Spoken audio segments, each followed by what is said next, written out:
আপনারা ছানা কিংবা পনির দিয়ে অনেক রেসিপি হয়তো করে খেয়েছেন, কিন্তু আজ আমি যে রেসিপিটা শেয়ার করব সেইটা আপনারা ইজিলি বানিয়ে নিতে পারবেন, তাও আবার বাড়িতে থাকা মাত্র দুটি উপকরণ দিয়ে।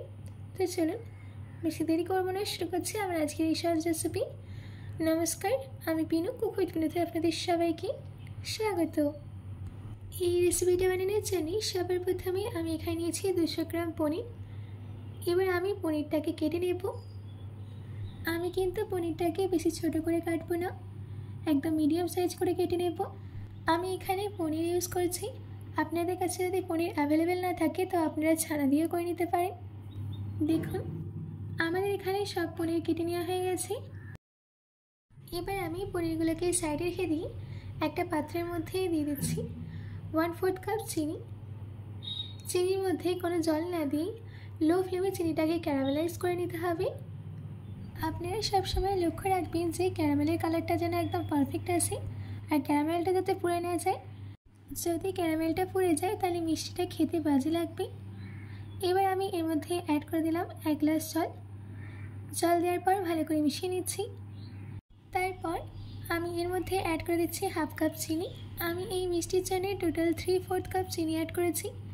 এবার আমি এর মধ্যে অ্যাড করে দিলাম 2টো এলাচ। এলাচটা দেওয়ার পর ভালো করে মিশিয়ে নিতে হবে। গ্যাসের ফ্লেমটাকে লোতে রেখে আমি এখানে ততক্ষণ ওয়েট করব যতক্ষণ না এর মধ্যে বয়েল চলে আসে। দেখুন আমাদের এখানে বয়েল চলে এসেছে। এবার আমি এর মধ্যে অ্যাড করে দিচ্ছি কেটে রাখা পনির।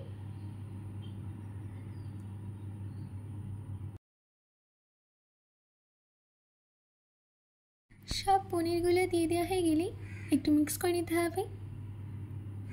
এবার ঢাকা দিয়ে 15 মিনিট মিডিয়াম ফ্লেমে রান্না করে নিতে হবে, যতক্ষণ না এই পনিরের মধ্যে কালারটা চেঞ্জ হয়ে যায়। 15 মিনিট বাদ আমি ঢাকাটাকে খুলে দেখাচ্ছি।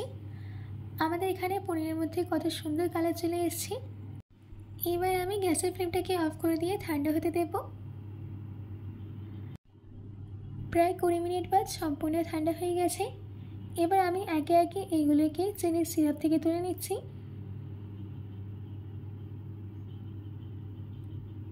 ব্যাস রেডি হয়ে গেছে আমাদের ছানা মুরগি।